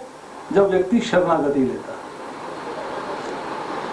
जब अपने आप को सरेंडर कर देगा तब भगवान कृपा करेंगे। इसी तरह क्या है कि जो शस्त्र से छेदन करना है अर्थात जो संसार से वैराग्य करना है वो शरणागति के द्वारा ही होगा। वो जो है भगवान कृपा करेंगे, मेरी साधना होगी, मेरी शरणागति होगी, भगवान की कृपा होगी तो संसार से छुटकारा पाके भगवान के धाम में चला जाओ। तो यहाँ कहा जा रहा है जिससे अनादिकाल से प्रत्येक वस्तु का सूत्रपात और विस्तार होता आया है। सूत्रपात का मतलब होता है उसका अवेलेबल होना। जन्मादि अस्य यथा है, सब चीजें भगवान से उद्गम है। अहम सर्वस्य प्रभु, सब कुछ मेरे से उद्गम है। अर्थात हर वस्तु का सूत्रपात जो है भगवान से ही होता है। यहाँ कहा जा रहा है यस्मिन गता निवर्तन्ति भूय, अर्थात उस भगवान के तत्व को जो प्राप्त कर लेता, अर्थात जो भगवान को प्राप्त कर लेता है उनसे अलग नहीं होता, वह धाम में ही रहता है। उसको फिर दोबारा से संसार में आने का कारण। तो इससे निष्कर्ष क्या निकला कि ऊंची योनियों में जाना है या नीची योनियों में जाना है, किसी भी योनि में जाना है, कारण क्या है? 3 गुणों का संग। और अगर हम संग को असंग अर्थात वैराग्य के शस्त्र से काट देंगे तो गुणों का संग समाप्त हो जाएगा। इसका मतलब है दोबारा से पुनर्जन्म नहीं होगा, अब पुनर्जन्म नहीं होगा। अब यहाँ कहा जा रहा है यथा प्रवृत्ति ही प्रसता पुरानी, यथा जिससे प्रवृत्ति प्रारंभ प्रसता विस्तीर्ण पुरानी अत्यंत पुरानी। आप सहारा लेना चाहते हैं, कमजोर का लेंगे कि पावरफुल का लेंगे? कम पावरफुल का लेंगे कि सबसे ज्यादा पावरफुल का लेंगे? नए आदमी का लेंगे कि पुराने बिजनेस करना चाहते हैं, सहारा चाहते हैं, एक नया बिजनेसमैन नया बना है जो 200 साल से एस्टैब्लिश बिजनेसमैन है, किसका सहारा लोगे? पुराने। तो कह रहे हैं कि मनुष्य जो है उसी का आश्रय लेता है और उसी की प्राप्ति में जीवन लगा देता है जिसको सबसे बढ़ चढ़ के मानता है, और उसे उससे कुछ प्राप्त होने की आशा भी होती है। हमें क्या आशा है? प्रेम प्राप्त होने, हमें प्रेम प्राप्ति की आशा। पर किससे? जो सबसे पुराने हैं, जिनका आदि नहीं है, जिनका अंत नहीं है। अनादि आदि गोविंदम सर्व कारण कारणम, तो सबसे पुराने हैं। जब भक्त को यह ज्ञान हो जाता है कि भगवान से बढ़कर कुछ भी नहीं और उसकी प्राप्ति में ऐसा आनंद है जिसके सामने संसार के सुख फीके पड़ जाते हैं, तो फिर वो भगवान को प्राप्त करने में पूरी ताकत लगा देता है। जब आपको पता लग जाएगा कि धाम में जाके रहने से बढ़िया आनंद कोई नहीं है, फिर आप धाम में रहना जाने के लिए सारा ताकत लगा दोगे, सारी ताकत झोंक दोगे उसके ऊपर। ठीक, इसके ऊपर की लाइन है तमेव चाद्याम पुरुषम प्रपद्यते, कि जिनका कोई आदि नहीं किंतु जो सबके आदि हैं, उन आदि पुरुष भगवान का ही आश्रय लेना चाहिए। प्रपद्यते मतलब उनकी शरणागति लेनी चाहिए, उन्हीं का आश्रय लेना चाहिए। किसी अन्य का आश्रय वास्तव में आश्रय नहीं है। अगर आप ध्यान से देखोगे तो किसी अन्य का आश्रय लोगे तो आपका नाश हो जाएगा, अर्थात आपको योनियां भोगनी पड़ेगी। योनि छुटकारा सिर्फ भगवान दिला सकते हैं। इसीलिए हम कहते हैं अरे समुद्र में डूबने वाले को तो जो है मगरमच्छ का सहारा बहुत है, डूबते को तिनके का सहारा बहुत है, परंतु तिनके का सहारा होते हुए भी आप फिर डूब सकते हैं।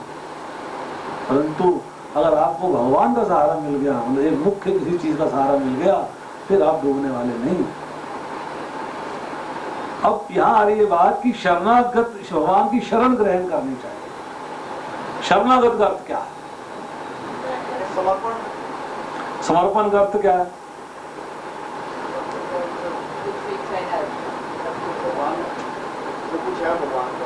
मैं भगवान का हूँ, भगवान मेरे।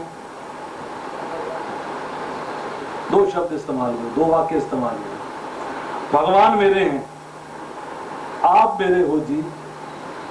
मैं आपके पास गया, आप तो मेरे हो प्रभु, ये दीजिए ना मेरे को। चंदा मांगने आते हैं, आप तो अपने ही हो, तो आपसे कुछ मांग लिया। भगवान तो अपने ही है, तो भगवान से मांग लिया। मैं भगवान का हूं। मैं भगवान का मतलब है कि मेरे में अब सेवा का भाव है, चाह नहीं है।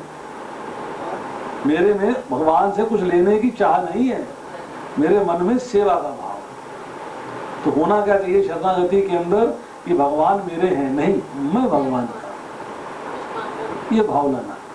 मेरा मन, मेरा शरीर, मेरी बुद्धि, मेरा अहम, मेरा धन, मेरा परिवार, मेरा मकान, सब कुछ भगवान को अर्पित कर देना, वो शरणागति है। जो हम करते नहीं, कहते हैं शरण में हूं आपकी, परंतु एक्चुअल में शरण में हूं नहीं। अब आती है यहाँ पर 5वां श्लोक, आज का आखिरी श्लोक है। निर्माण मोहा चित्त संग दोषा अध्यात्म नित्या विनिवृत्त कामा द्वंद्वे विमुक्ता सुख दुख संगे गच्छन्ति मूढ़ा पदम यंतता। अब यहाँ कह रहे हैं कि जिस साधना भक्ति की बात हो रही है, जिस तरह से आपने जो है इस कुठाल से इस संसार रूपी वृक्ष का छेदन करना है, उस व्यक्ति में कैसे गुण होने चाहिए जो उस परम पद, उस लक्ष्य को प्राप्त कर सके। उस शरणागति कैसी होनी चाहिए, जिस शरणागति की चर्चा यहाँ 4थे श्लोक में हुई है कि वो शरणागति कैसी होनी चाहिए, ये चर्चा जो है यहाँ 5वें श्लोक में। निर्माण मोहा, इसका मतलब है विदाउट प्राइड, अर्थात शरीर में मेरापन, मैं, मेरा मान, मेरा सम्मान, मेरा स्वागत करो जी, मेरा आदर करो जी, मेरा सत्कार करो जी, ये सारी इच्छाएं जो है छोड़नी पड़ेंगी। मैंने इनको अपना मान लिया है तो फंस गया हूं। शरणागत का मतलब है शरीर से मोह नहीं। बलि महाराज ने क्या कहा, आत्मनिवेदन, कि मेरा सर पे तीसरा कदम रख दीजिए। जब आत्मनिवेदन कर दिया तो आपका शरीर से मोह समाप्त हो गया। जब शरणागत हो जाएंगे तो आपको शरीर से मोह थाना खत्म हो गया। तो मान किसका चाहिए, शरीर का। आदर किसका चाहिए, शरीर का। तो शरीर रहे, मोह ही नहीं रहा तो ना मान चाहिए ना आदर चाहिए, समाप्त हो गया सारा। संसार से मोह खत्म हो जाएगा, संसार को अपना मानेंगे नहीं, संसार से मोह समाप्त हो गया। अब आता है इसके बाद कि भगवान के जब शरणागत हो जाएंगे तो शरीर के साथ जो मेरा संबंध था उसको मैंने छोड़ा, उसको भूल गया। परंतु अगर शरणागत नहीं हुआ तो फिर से योनियां भोगने के लिए तैयार रहना, फिर छुटकारा नहीं। असली छुटकारा शरणागति होने पे है। शरणागति कैसी है, निर्माण मोहा, अर्थात ना मान सम्मान की इच्छा है और ना कोई भ्रम है, ना कोई मोह है, इल्यूजन नहीं है। अब कहते हैं चित्त संग दोषा, भौतिक संग के जो दोष हैं उनको जीत लेना। जित मतलब जीतना, संग मतलब जो हमारा भौतिक भोगों के साथ संग है। अगर भगवान में आकर्षण होता है तो प्रेम कहलाता है, संसार में आकर्षण होता है तो आसक्ति कहलाती है। भगवान के शरणागत हो गए, भगवान के पलायन हो गए तो क्या है, संसार से आसक्ति छूट जाएगी। कौन, आसक्ति किसकी होती है, आसक्ति दो वस्तुओं की होती है। जो प्राप्त नहीं है उनके प्रति भी आसक्ति है और जो प्राप्त हो गई है उनके प्रति भी आसक्ति है। तो मुझे दोनों की आसक्ति छोड़नी पड़ेगी, प्राप्त की भी और अप्राप्त की भी। कामना किसकी होती है, जो मिली नहीं वस्तु है, जो अप्राप्त है उसकी कामना, वो त्याग दी, आसक्ति त्याग दी। तो अर्थात जो संग दोष हो रहा है, जो कामनाओं का संग है, जो भौतिक सुख भोग का संग है, उसको जीतना, तब आप जित संग दोषा कहलाओ। अब कहा जा रहा है अध्यात्म नित्या, जो नित्य अध्यात्म में स्थित है, अर्थात जिसने भगवान से अपना संबंध नित्य मान लिया,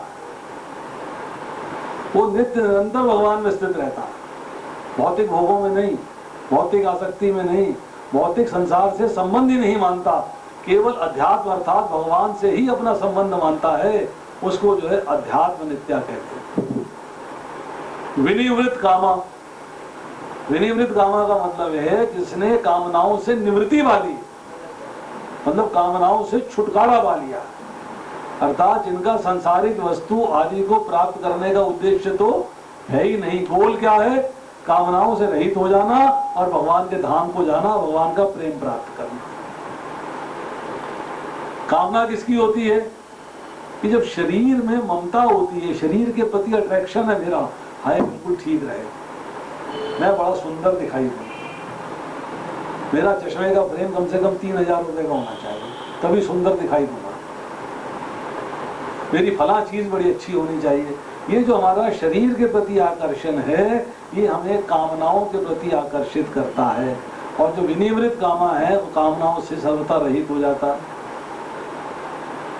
शरीर से मोह छूट गया तो कामनाएं समाप्त। जैसे कपड़े मिले वैसे पहन लिए, जैसा भोजन मिला वैसा प्रसाद खा लिया, कोई दिक्कत नहीं, कोई टेंशन नहीं, कोई परेशानी नहीं। द्वंद्व विमुक्ता सुख दुख संज्ञे। द्वंद्व का मतलब होता है डुअलिटी। डुअलिटी का मतलब क्या होता है कि सुख और दुख दो हो गए, हर्ष और शोक दो हो गए, राग और द्वेष दो हो गए। मतलब जो व्यक्ति इस डुअलिटी से रहित हो जाता है, इनसे ऊपर उठ जाता है, या उसके सामने अनुकूल हो प्रतिकूल जैसी परिस्थिति आए उसे भगवान का प्रसाद मानता है। He is not disturbed। वो ये मानता है कि परिस्थिति जो है भगवान मेरे को दे रहे हैं और मुझे इसको भोगना, मेरे पास कोई अल्टरनेटिव नहीं। उसकी दृष्टि भगवान पे रहती है, वस्तु पर नहीं। उसकी दृष्टि भगवान पे रहती है, परिस्थिति पर नहीं। Is not concern, is not disturb, विचलित नहीं होता। ऐसा व्यक्ति जो है द्वंद्व से विमुक्त होता है, चाहे सुख हो चाहे दुख हो, कोई भी स्थिति हो वो उसको डिस्टर्ब नहीं करती। इसके बाद है एक शब्द जो है पीछे इस्तेमाल हुआ है, वो है सुहृदम सर्वभूतानां। 5वें अध्याय के 29वें श्लोक में भी हुआ है, बीच में और भी जगह हुआ है कि भगवान सबके सुहृद हैं। अब आप मुझे बताओ, अगर कोई माता अपने पुत्र का बुरा सोच सकती है तो भगवान हमारा बुरा कैसे सोच सकते हैं? तो तुम्हारे पिता हैं, वो हमारा बुरा कैसे सोच सकते हैं? उनके द्वारा हमारा अहित तो हो ही नहीं सकता। अगर हमारा हमें लगता है हमें जो है दुख और कष्ट मिल रहे हैं तो हमारे अपने कर्मों की वजह से मिल जाए, भगवान नहीं दे रहे हमको। जिस दिन जो है ऐसा विकार मन में नहीं आएगा कि भगवान मुझे दुख दे रहे हैं, अरे भगवान तो सुहृद सर्वभूतानां है, ये बात मन में आ जाएगी तो हमारा द्वंद्व खत्म हो जाएगा। ना सुख रहेगा ना दुख, यथा समान एक स्थिति रहेगी हमेशा। ना हर्ष होगा ना शोक, ना राग होगा ना द्वेष, हमेशा एक ही स्थिति में रहेंगे। वो कब आएगा? जब हम ये एक्सेप्ट कर लेंगे कि सर्वदम सर्वभूतानां, अर्थात भगवान ही हमारे सुहृद हैं। अब आगे चर्चा इसके बाद कि द्वंद्व की टाइप्स क्या है, द्वंद्व कितने प्रकार का होता है।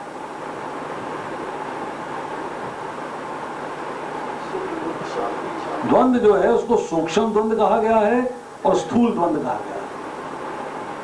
स्थूल का मतलब है जो दिखता, दिखाई दे रहा है। क्या दिखाई दे रहा है? ये सुखी है, ये दुखी है। हर्ष आया तो मेरा व्यवहार अलग हो गया, शोक हुआ तो व्यवहार अलग हो गया, अनुकूल स्थिति आई तो व्यवहार अलग हो गया, प्रतिकूल आई तो व्यवहार अलग हो गया। ये स्थूल द्वंद्व है, दिख रहे हैं, फील हो रहे हैं, महसूस हो रहे हैं। सूक्ष्म द्वंद्व क्या है? सूक्ष्म द्वंद्व है कि जो अंदर है आपके, जिसको आप पोष नहीं कर रहे, दिख नहीं रहा किसी को, आपके बारे में ऐसे विचार कर लेने। जैसे उदाहरण देता हूं कि मैं कृष्ण की आराधना करता हूं, ये शिव जी की करते हैं, मैं इनसे बड़ा सुपीरियर हूं, ये मेरे अंदर भाव है, आपको नहीं पता। ये भी द्वंद्व है।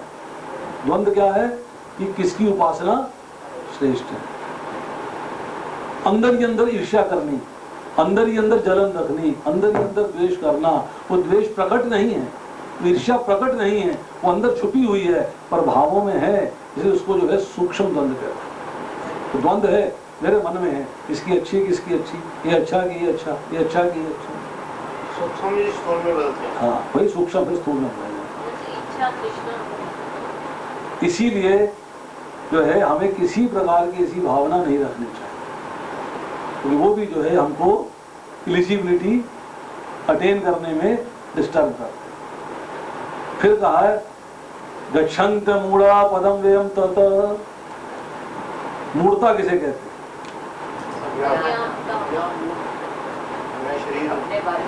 मूढ़ता का मतलब होता है मूर्खता, फुलिशनेस, इल्यूजन, भ्रम में रहता है हमेशा। क्या रहता है कि भौतिक संसार में जो वस्तुएं हैं वो आने वाली हैं या जाने वाली हैं, समाप्त होने वाली हैं, आती जाती आती जाती आती जाती हैं, उनको प्राप्त करने की तो इच्छा है। और जो परमानेंट है उनको प्राप्त करने की इच्छा नहीं। ये मूर्खता है, इससे बढ़िया कोई मूर्ख नहीं। और फिर वो चीजें नहीं मिलती हैं तो सुखी या दुखी हो जाना। भगवान की प्राप्ति नहीं हो रही उससे दुखी नहीं होना, जो परमानेंट है। दुख किससे हो रहा है? हाय हाय मेरे घर में छोटा टीवी है, बड़ा नहीं आया। ये जो संसारिक भोग हैं, इनको प्राप्त करने की चेष्टा करनी, इनको प्राप्त करने की इच्छा करनी और फिर उससे ना मिलने से सुखी या दुखी हो जाना, ये मूर्खता है। कैसा समझना कि ये जो संसार है ये भगवान और प्रकृति दोनों से मिलके बना हुआ है, जो मायावादी कहते हैं। वो मूर्खता, वो मूर्खता। जो मूर्ख है उसको ये संसार दिखाई दे रहा है साफ साफ, भगवान नहीं दिखाई दे रहा। और जो अमूढ़ है, जिसकी चर्चा यहां हो रही है, अमूढ़ कौन है? जिसको संसार नहीं दिखाई दे रहा, जिसको भगवान दिखाई दे रहा। जो भगवान की उपस्थिति को हर वस्तु में स्वीकार करता है, जिसको भगवान स्पष्ट दिखाई दे रहे हैं, वो अमूढ़ है। जिसको भगवान नहीं दिख रहे हैं, केवल संसार दिखाई दे रहा है, भोग दिखाई दे रहे हैं, आनंद दिखाई दे रहे हैं, इंद्र तृप्तियां दिखाई दे रही हैं, वो मूढ़ है। तो कैसा चाहिए? अमूढ़। अर्थात अमूढ़ होगा तभी जो है वो भगवान के धाम को जा सकता है, भगवान को प्राप्त कर सकता है। क्योंकि परम पद जो है भगवान का धाम है, परम पद जो है स्वयं भगवान है। जब एक भक्त जो है ऊंची स्थिति में चला जाता है, एडवांस हो जाता है, उच्च कोटि को प्राप्त हो जाता है, तो उसको ना मान चाहिए, अमाने ना माने देना, ना उसे मान चाहिए ना सम्मान चाहिए, ना मोह है ना ममता है, किसी प्रकार का दोष नहीं है, इनसे रहित है। फिर वो जो है उस परम पद को अवश्य प्राप्त होता है। उसका क्वालिटी क्या है प्राप्त होने की? कि वहां जाने के बाद लौटकर इस अविनाशी संसार में नहीं आए, इस विनाशील संसार में, इस नाशवान संसार में नहीं आए। तो ये जो है उसकी एलिजिबिलिटी है। यही बात प्रभुपाद जी लिख रहे हैं। और उसे जब वस्तुओं का सही से ज्ञान हो जाता है तो वह सुख दुख हर्ष विषाद जैसे द्वंद्वों से मुक्त हो जाता है, वह ज्ञान से परिपूर्ण हो जाता है, तब भगवान के शरणागत बनना संभव हो पाता है। अब वो भगवान के शरणागत हो गया। तो ये जो 5वां श्लोक है ये हमें बताता है कि हमारी एलिजिबिलिटी क्या है, कि हम जो है परम पद को प्राप्त कर सकें, उस लक्ष्य को प्राप्त कर सकें। उसके लिए हमें शरणागति जो लेनी है, उस शरणागति को प्राप्त करने की क्वालिफिकेशन, उस शरणागति को प्राप्त करने की एलिजिबिलिटी, उसकी रिक्वायरमेंट क्या है, ये यहाँ पर जो है श्लोक बता रहा है। तो 15वें अध्याय से 1 से लेके 5 श्लोकों की चर्चा हुई और अब हम चर्चा करेंगे 6 से लेके और 11वें श्लोक की। कब करेंगे ये समय बताए। तो मैंने पूछा था देवी देवता भगवान के प्रति हैं आप, मैंने कहा ना कि जो अनन्य भाव से मेरी पूजा करता है, मैंने कहा देवी देवता भी भगवान के प्रति सब कुछ भगवान ने कहा है। ऐसा है नहीं नहीं, देखिए ऐसा है, डायरेक्ट इनडायरेक्ट की बात नहीं है। देवी देवता भगवान के प्रतिनिधि हैं, हम भी भगवान के प्रतिनिधि हैं। वो भी अंश है, हम भी अंश हैं। वो हमसे सुपीरियर है। परंतु देवी देवता की भक्ति करने का अर्थ क्या है? क्या चाहते हो आप? इच्छाओं की पूर्ति करना नहीं करते आप, नहीं चाहिए आपको। आपने किसी देवता की भक्ति करी और आपके मन में किसी प्रकार की कोई भौतिक इच्छा नहीं है, तब ठीक है, ठीक है। ये होता हो सकता है, पर क्या ठीक है? वो भगवान शंकर की करते हैं, भोले शंकर बोले उनको भगवान बोले, भगवान को खुश करने के लिए करते हैं। आपने क्या है, मैं आपको एक समस्या बताऊं, बुरा ना मानिएगा सब लोग मेरी बात का। भगवत गीता का अर्थ है उसको बार बार पढ़ना। हम लोग एक बार पढ़ लेते हैं या सुन लेते हैं ना, हम समझते हैं कि हम विद्वान हो गए। जब तक जो हमने सुना है उसको रिवाइज नहीं करेंगे, जब तक हम उसको बार बार पढ़ेंगे नहीं, जो हमने सुना है उसको बार बार सुनेंगे नहीं, तब तक जो है हम इसी स्थिति में भटकते रहेंगे। आपने गोल सेटिंग कर ली कि मुझे ठाकुर जी के धाम जाना है।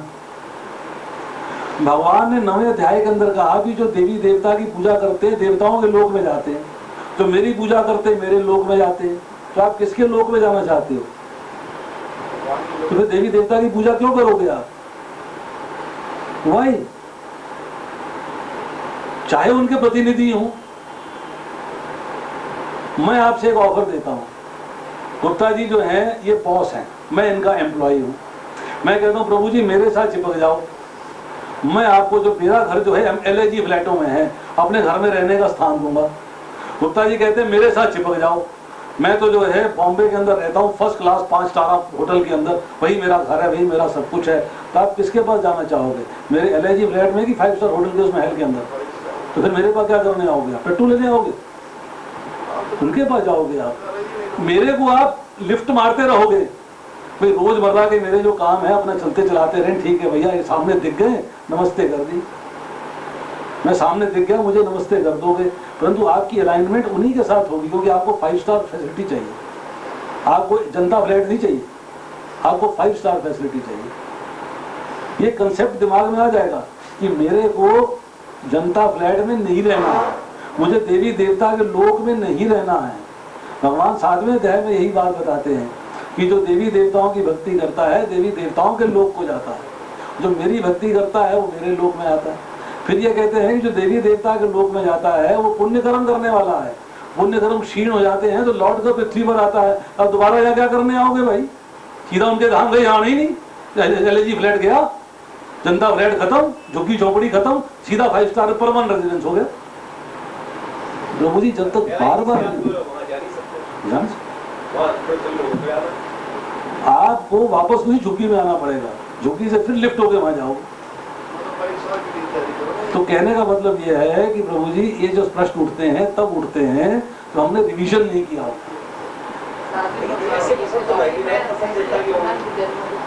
99 की नहीं है, 99.999999999999